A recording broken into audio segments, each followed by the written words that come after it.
Donc aujourd'hui, en fait, je vais vous parler du big data et en fait des dernières évolutions du big data depuis, on va dire, la dernière année, depuis un an, de nouveaux use cases en fait qui peuvent être maintenant pris en charge par les plateformes big data, comme par exemple des use cases sur le temps réel. Donc en fait jusqu'à présent le big data on faisait beaucoup d'analytiques, c'était beaucoup du batch, on s'en servait un peu comme un entrepôt de données, par exemple si on prend la grille Hadoop, vous avez sûrement entendu parler des data lakes et du fait en fait que les entreprises elles mettent elles essayent de mettre un maximum de données sur leur grille Hadoop pour pouvoir enlever les silos entre les différentes applications, pour pouvoir trouver des corrélations entre différentes données d'applications qui étaient jusqu'à présent pas ensemble. Et donc en fait, tous les use cases qui étaient interactifs, qui étaient... super, ça arrive. J'espère. Ouais, Génial. merci. Ok, ça va, vas-y. Ouais, je te remercie. Tous les use cases en fait qui étaient real time n'étaient pas pris en compte. Vraiment on utilisait la plateforme Big Data même pour de l'archive parce que c'est des plateformes qui scale, qui coûtent pas cher en termes de stockage. Donc en fait pourquoi archiver, mettre sur bande et puis en plus souvent quand on archive on n'arrive jamais à retrouver les données quand on a besoin ou ça met du temps à venir être rechargé quand on peut les stocker et les avoir toujours disponibles. Donc les nouveaux use cases qui arrivent et dont même certaines entreprises, les early adopters commencent déjà à faire, c'est des use cases autour du real time, c'est-à-dire, je sais pas, il y a des flux Twitter par exemple qui arrivent en temps réel, on va essayer de les analyser, d'avoir des trends, de pouvoir répondre on va dire à une demande, de mieux connaître nos clients. Là, enfin tout ce qui est mobile, tout le monde a un mobile ou plusieurs mobiles même avec lui, ça génère pas mal de données, pouvoir réussir à traiter ces flux de données en temps réel. Tout ce qui est sensor, on en met partout, dans les voitures, etc., des antennes, et réussir à récupérer, on va dire, toutes ces données pour les traiter. Et des nouveaux use cases, par exemple, c'est le next product to buy, c'est-à-dire, je suis dans la rue avec mon téléphone, je passe devant une boutique Nike et j'ai mon téléphone qui vibre, j'ai un coupon de réduction sur justement la chaussure que je voulais m'acheter, parce qu'en fait, le magasin a réussi on va dire, à recouper plusieurs sources d'informations. Ce que j'ai browsé plusieurs fois sur le site web de Nike et je me suis souvent arrêté sur une certaine chaussure. Il a vu que mes copains, ils venaient juste d'acheter cette chaussure aussi également, donc je pouvais avoir une appétence pour ce produit-là. Il est disponible justement dans le magasin où je suis en train de passer juste devant avec la géolocalisation. J'arrive à pousser justement cette pub-là, on va dire au bon moment, sur le bon channel, à l'utilisateur. Donc il n'a plus qu'à rentrer dans le magasin et aller se servir. Et il sait qu'elle est déjà en stock. Donc tous ces use cases-là, ça demande quelque chose qui est de pouvoir réagir en ce qu'on appelle low latency, c'est-à-dire en interactif très rapidement avec du real time. Et c'était un gros problème qu'avait la plateforme Hadoop jusqu'à présent. Est-ce que, déjà juste pour savoir, qui a déjà fait du Hadoop MapReduce? D'accord, on a une petite, on va dire, peut-être un cinquième, un sixième de la salle. Je vais juste rappeler quelques grands principes de qu'est-ce que MapReduce, parce qu'après on va voir justement pourquoi c'était pas possible et du coup qu'est-ce que les dernières évolutions ont permis de faire pour contrer, on va dire, les problématiques qu'avait MapReduce. Donc typiquement MapReduce, en fait, ça va être des méthodes, c'est un paradigme. Donc vous allez pouvoir le trouver dans différents, on va dire dans différents produits ou technologies qui vont l'implémenter. Là, moi, je vais parler d'Hadoop aujourd'hui, mais par exemple, je sais pas, moi, vous avez du MongoDB, vous pouvez très bien faire du MapReduce dans MongoDB et ça va être le même concept. Donc en fait, vous avez une méthode map qui va en fait prendre votre entrée et qui va générer des tuples key value. Et vous allez après, donc ça, vous allez paralléliser ça énormément.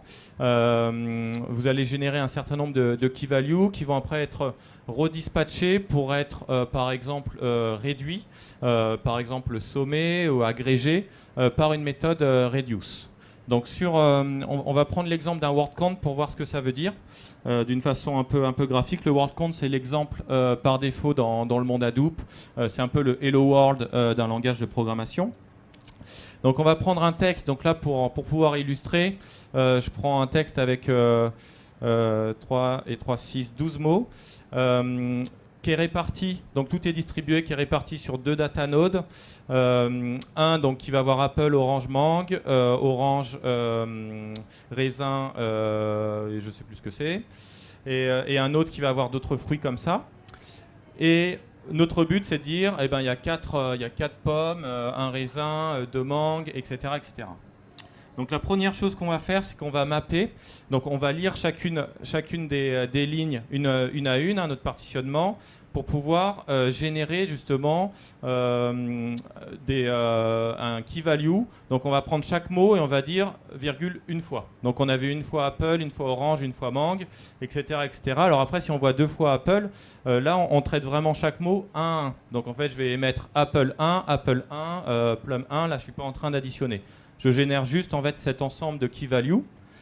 Ensuite, ce que je vais faire, c'est que je vais retrier ça. Je vais mettre toutes les pommes d'un côté, toutes les mangues de l'autre pour pouvoir les additionner via mon reduce. Où là, je vais pouvoir dire, je vais pouvoir compter tout simplement combien j'ai de pommes. J'en ai 4. Donc je vais pouvoir émettre, voilà mon résultat, combien j'ai de fruits. Donc tout ça, après, je peux le mettre dans un unique fichier. Le problème, on va voir après différents problèmes qu'il y a ici. À faire ça comme ça. Alors, donc les problèmes de MapReduce, le premier problème, c'est que ici, vous voyez, il y a pas mal en fait, à chaque fois, il y a de l'écriture sur disque. Pour aller du map au reduce, on va être obligé d'écrire sur disque et d'écrire sur HDFS. Donc HDFS, c'est Hadoop Distributed File System, c'est le système de stockage derrière Hadoop qui est par définition assez lent. Après, Hadoop, il faut savoir qu'au début, ça a été fait pour traiter des gros volumes de données. Donc, le fait que ça ne régisse pas dans la seconde, on en avait un peu rien à faire parce que de toute façon, on traitait des téraoctets et de toute façon, ça n'allait pas se traiter en une seconde. Donc, ce n'était pas ce qu'on recherchait. C'est pour ça que ce n'était pas vraiment une erreur de design au début. C'est juste qu'on a fait évoluer, on va dire, les use cases qu'on voulait faire avec Hadoop et avec MapReduce. Donc, on a pas mal d'écriture sur disque. Alors, il y a des choses qu'on peut optimiser, même dans la version 1 de Hadoop. Par exemple, il y a un concept de combiner qui va permettre en fait de faire tourner les reduce sur la partie map. C'est-à-dire ici, on va pouvoir, sans aller avoir à, on va dire, transférer sur le réseau ces 2 Apple, on va aller les additionner ensemble et ce qu'on va transférer, c'est juste Apple 2. C'est-à-dire qu'on va pouvoir faire comme ça les étapes de reduce un cran avant et, et avoir à transférer beaucoup moins de données par le réseau pour pouvoir mettre ensemble toutes les données pour pouvoir compter mes mots. Mais ça reste quand même que dans tous les cas, entre map et reduce, je vais devoir faire de l'écriture sur disque. Excusez-moi. Donc, la deuxième chose, c'est que c'est très bas niveau et qu'en fait, on va voir qu'on a des langages comme Hive qui vont faire un petit peu comme de la requête SQL. C'est pas du SQL, mais ça y ressemble. On va vouloir faire un group by avec un tree. On va pas pouvoir le faire en une opération MapReduce. On va être obligé de joindre l'un après l'autre différents jobs MapReduce. Et donc, entre chaque job MapReduce, on va encore écrire sur le disque dur. Donc ça, c'est aussi un problème c'est trop low level, c'est trop rigide, on va dire. On va pas pouvoir faire vraiment ce qu'on veut. Ça, comme je disais tout à l'heure, ça écrit beaucoup trop sur le disque dur. Donc du coup, si on a des petits volumes, on va dire, où on veut traiter rapidement la donnée, eh ben, ça va pas aller très vite. Et tout ça, c'est normal, c'est que ça a été fait pour pouvoir faire du batch, pouvoir travailler sur des gros volumes de données de façon offline. Et donc, ça ne peut pas gérer tout l'aspect real-time, low latency qu'on pourrait vouloir traiter dans les use cases que j'ai parlé en début. Donc, l'évolution, c'est Hadoop 1. L'année dernière, il y a tout juste un an, donc Hadoop est géré par un consortium qui s'appelle l'Apache Software Foundation. Et après, on a différents distributeurs qui ont fait des distributions open source ou commerciales de ce framework. Donc après, vous pouvez très bien aller chez Apache et télécharger les produits et les installer vous-même. Ou vous pouvez attendre qu'un Hortonworks, un Cloudera, un Mapper, il y en a encore beaucoup, Pivotal, IBM ou autres, aille récupérer ces briques briques-là, des fois rajoutent leur glue et des briques en plus, et puissent vous le refournir avec un support. Il se trouve que Hadoop 2 est sorti en octobre de l'année dernière. Hortonworks a tout de suite sorti ça dans son offre. Et après, Cloudera, Mapper, ils sont arrivés 6 mois après à pouvoir les sortir. Donc on parle de choses qui sont sorties il y a 6 mois pour certains des distributeurs. Hein. C'est assez récent. Donc avant cela, on avait Hadoop 1, où justement on avait le MapReduce qui permettait de faire de la gestion de management des ressources et le processing sous forme de batch. Et après, on a des frameworks de haut niveau, hein, comme Hive, dont j'en ai parlé, c'est pour faire du requêtage. On a aussi Pig, qui permet de faire du scripting. On a Cascading, qui va permettre d'abstraire un petit peu la complexité, d'accélérer un petit peu le dev et de générer automatiquement du MapReduce. Et donc, tous ces frameworks-là, ils génèrent quelque chose qui est pas interactif, quoi. Hadoop 2, en fait, a introduit une nouvelle couche qui s'appelle Yarn, qui va faire justement le resource management. Donc c'est plus MapReduce qui fait le resource management. Maintenant, bon, ici, ça devrait être, je devrais enlever le 1. Ici, on va juste faire du data processing et le resource management est fait par Yarn. Et ce qu'il introduit surtout, c'est la possibilité d'avoir d'autres choses autres que MapReduce, d'autres applications Yarn qui puissent tourner sur le même cluster. Et c'est là, en fait, où est arrivé, on va dire, un certain nombre de nouvelles briques, on va dire, qui vont permettre de faire des nouveaux use cases. Donc, typiquement, on a le batch avec MapReduce dont on parlait tout à l'heure, mais on a aussi la possibilité de faire de l'interactif, de faire de l'online avec des NoSQL comme HBase, de faire du streaming, et je vais en parler plus particulièrement juste après, de faire de l'analyse de graphes, de faire du machine learning, et vous allez avoir un talk juste après sur le machine learning, de faire du traitement en mémoire, de faire du search, et il y en a encore beaucoup, de faire de l'event, etc. Donc il y a un certain nombre de technologies derrière, et même des fois plusieurs alternatives pour pouvoir faire l'ensemble de ces différentes briques. Et typiquement, si on veut faire de l'interactive, il y a quelque chose qui remplace MapReduce qui s'appelle Thèse, qui est sorti il y a vraiment pas longtemps. Et maintenant, quand on fait du Hive, on peut très bien aller générer directement du TEF pour avoir son SQL qui permet de répondre beaucoup plus rapidement, en low latency. Je vais en parler juste après justement de ça, c'est quelque chose d'assez important. Le streaming, on va voir justement aujourd'hui un petit peu Storm et Spark Streaming également, qui sont deux frameworks et on va essayer de les comparer un petit peu. Donc là maintenant, en fait, votre environnement Hadoop, il devient vraiment ce que le Forrester par exemple a appelé le Data Operating System. Vous voulez faire quelque chose sur vos données, que ce soit une interrogation batch, que ce soit du temps réel, que ce soit de l'analyse de graphes ou autre, eh ben, pas de problème. Vous les mettez sur le cluster Hadoop et dans tous les cas, on saura traiter votre use case. Donc je vais parler justement un tout petit peu du low latency query, qui est un sujet très très chaud, où tout le monde sort son petit framework. Donc souvent, en fait, ils sont dirigés par différentes sociétés, on va dire, qui sont dans l'écosystème. Typiquement, Hortonworks, ils ont lancé, alors c'est pas vraiment un nouveau projet, c'est une initiative, donc la Stinger Initiative, et en fait c'est pour pouvoir améliorer Hive. Donc ils ont passé en fait avec Stinger de Hive 10 à Hive 13. Et j'ai un slide juste après, je vais en parler plus dans le détail de ce projet-là. Donc c'est plus une évolution de framework existant pour pouvoir faire du low latency, donc pour pouvoir répondre vraiment en interactif. Il y a Cloudera qui a lancé une base qui est Impala. Il y a Mapper qui a lancé chez Apache un projet qui s'appelle Drill. Cloudera, c'est open source, mais c'est l'IP, la propriété intellectuelle, reste à Cloudera, la gouvernance reste à Cloudera, mais ça reste complètement gratuit et open source le produit. Alors que Mapper, enfin comme Hortonworks, c'est des produits qui sont chez Apache. Donc c'est-à-dire qu'ils donnent complètement la propriété intellectuelle. Ils travaillent dessus avec d'autres sociétés. Typiquement sur Hive, un gros committeur, c'est Microsoft, qui travaille énormément, qui a laissé tomber tout ce qu'ils avaient en MapReduce, en .NET, etc. et qui a adopté la plateforme Hadoop. Donc ils ont adopté du Java, ça montre vraiment que c'est une plateforme on va dire, c'est le standard maintenant. Et ils ont énormément de committers sur les projets chez Apache qui font donc du Java et qui par exemple, améliore Hive. Il y a Hawk aussi de Pivotal VMware là, où ils ont fait justement exactement une nouvelle couche pour pouvoir faire du SQL, pour pouvoir mettre dans la main d'analystes du SQL, mais derrière ça va générer, ça va permettre de traiter des données qui sont dans Hadoop. Donc je vais reparler un tout petit peu de Stinger, qui est un projet que je trouve assez intéressant.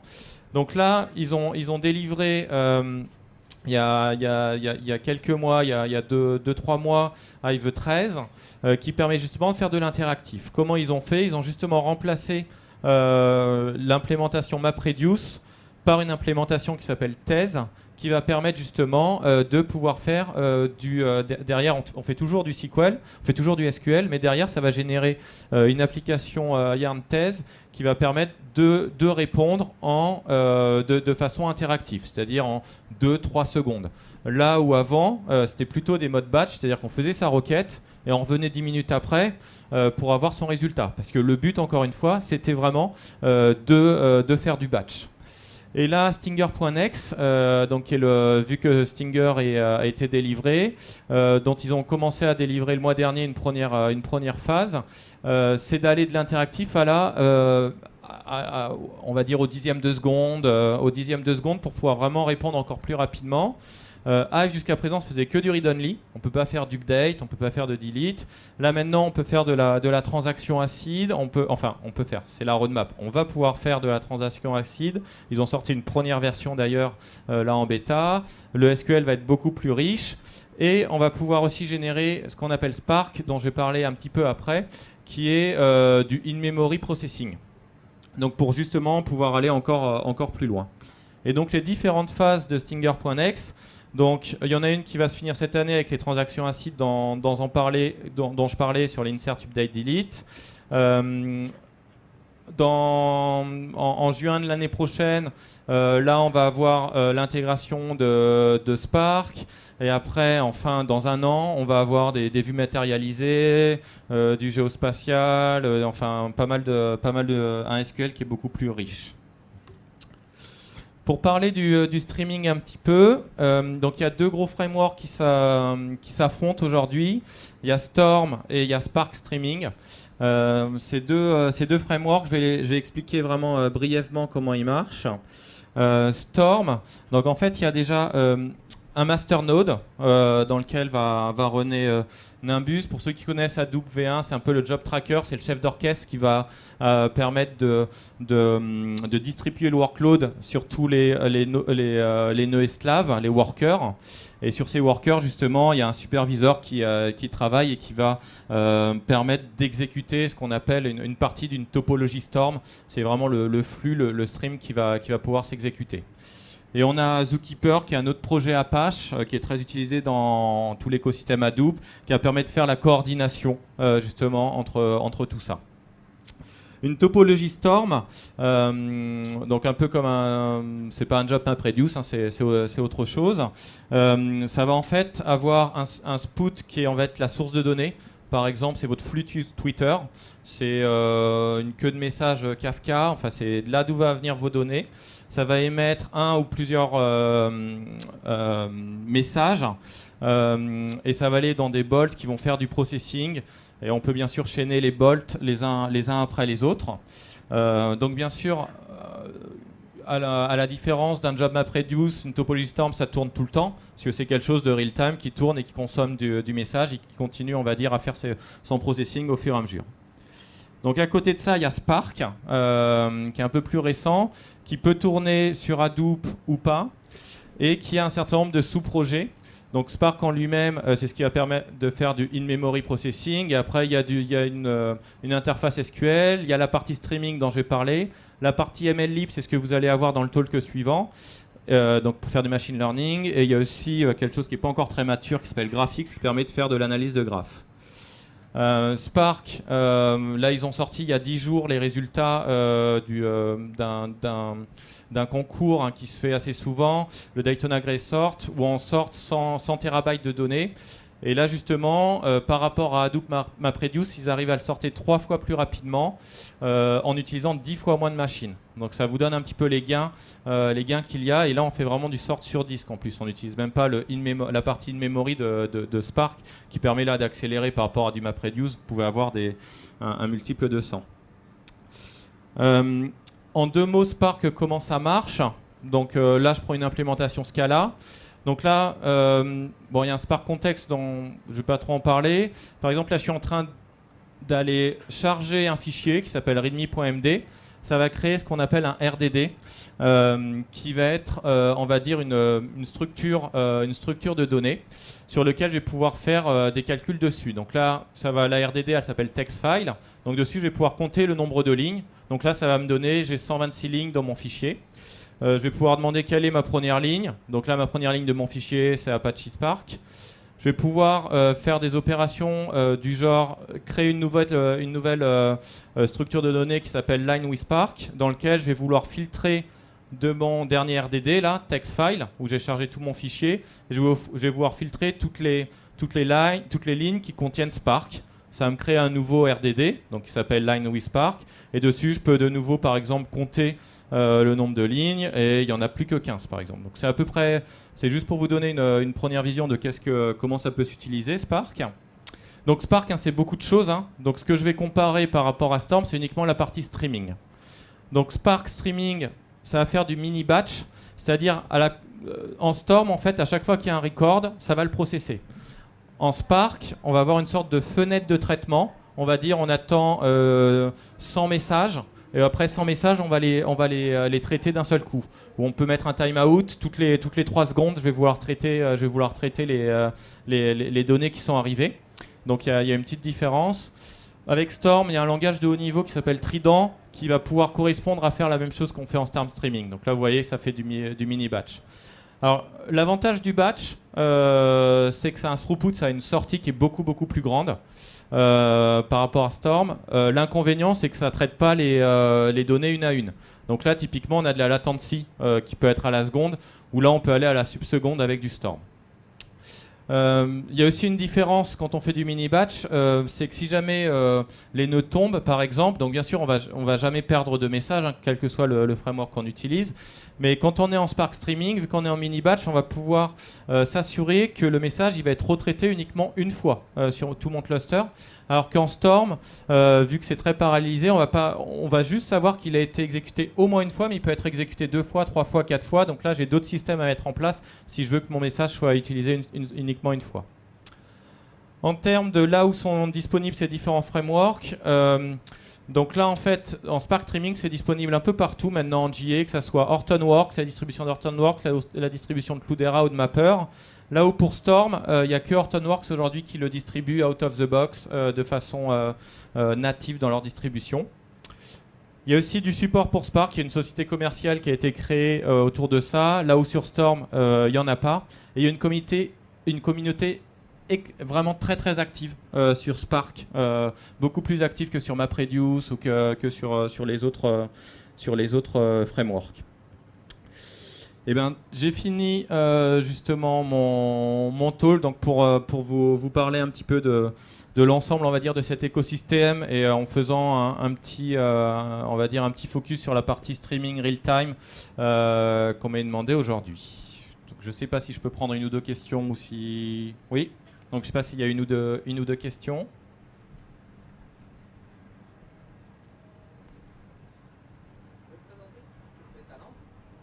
Présenter ce que fait Talend.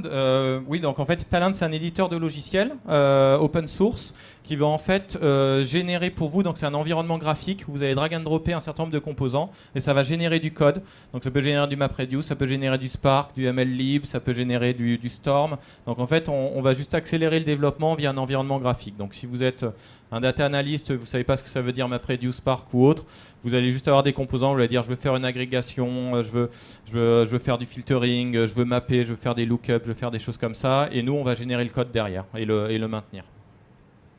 Et d'ailleurs, j'en profite, donc pas sur la partie talent, mais sur la partie Hadoop User Group français. On a des meet-up tous les mois, c'est gratuit, c'est le soir, pour parler autour de Hadoop, autour de Spark. Et donc, vous êtes tous les bienvenus, bien sûr, pour que ça soit en termes de, on va dire,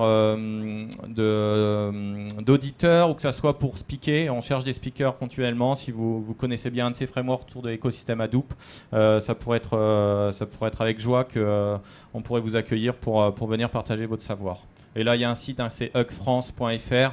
Et vous faites ça dans Google, Hug France, vous le trouverez. Donc Hug pour Hadoop User Group, hein, HUG. Oui.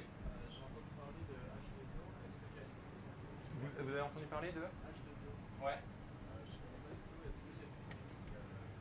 Alors moi, je suis pas expert de ça, donc je ne vais pas me risquer à en parler. On parle de Hadoop. Qu'est-ce qu'on entend exactement comme des composants? Parce qu'on parle beaucoup d'Hadoop, mais... Ouais. Après, il y a l'écosystème Hadoop souvent. Des fois même, on parle de l'écosystème Hadoop et dedans, on met Storm, on met Spark, on met tout ça. Par exemple, Spark, ça peut tourner sur Hadoop, ça peut tourner sur HDFS, donc qui est le file system d'Hadoop. Mais ça peut même tourner en dehors complètement d'Hadoop. Donc quand on parle d'Hadoop, ça peut être très vague, hein. Ça peut, comme quand on parle de big data, est-ce qu'on prend en compte, on va dire, des bases de données comme Teradata, du MPP, du Massively Parallel, des bases de données type Vertica ou autres. Donc ça, après, c'est des termes un peu génériques. Alors souvent, quand on parle d'Hadoop, c'est qu'il y a au moins du HDFS, donc qui est la partie file system distribué, stockage. Après, au-dessus, ça peut être du MapReduce, ça peut être du Spark, ça peut être un certain nombre de technologies. Après, chacun, on va dire, va mettre l'église au milieu du village, mais l'environnement Hadoop, c'est ces composants-là. Non, non, non. Hadoop par défaut, c'est complètement libre, complètement gratuit. C'est en licence Apache et c'est distribué par la fondation Apache. Donc ça appartient à personne, ça appartient à une fondation. Maintenant, après, il y a des gens comme Cloudera, comme Hortonworks, comme IBM, comme Microsoft, comme Mapper, comme Pivotal, comme énormément de personnes qui ont fait leur propre distribution. C'est-à-dire qu'ils ont pris tout, ou on va dire des parties qu'il y a chez Apache, et ils ont soit dérivé un petit peu le travail, rajouté un petit peu des choses à eux, mis de l'adlu, voilà, rajouté des GUI, des interfaces graphiques par-dessus, et ils ont fait leur propre distribution. Et c'est là où on entend parler de CDH, Cloudera Distribution, je sais plus quoi, HDP, Hadoop Distribution, Hortonworks Distribution Platform, donc toutes ces, on va dire, toutes ces distributions. Mais ça, c'est des distributions qui peuvent être commerciales avec du support, avec des SLA, etc., avec des sociétés derrière qui sont des sociétés commerciales qui sont là pour faire vivre, on va dire, ces distributions.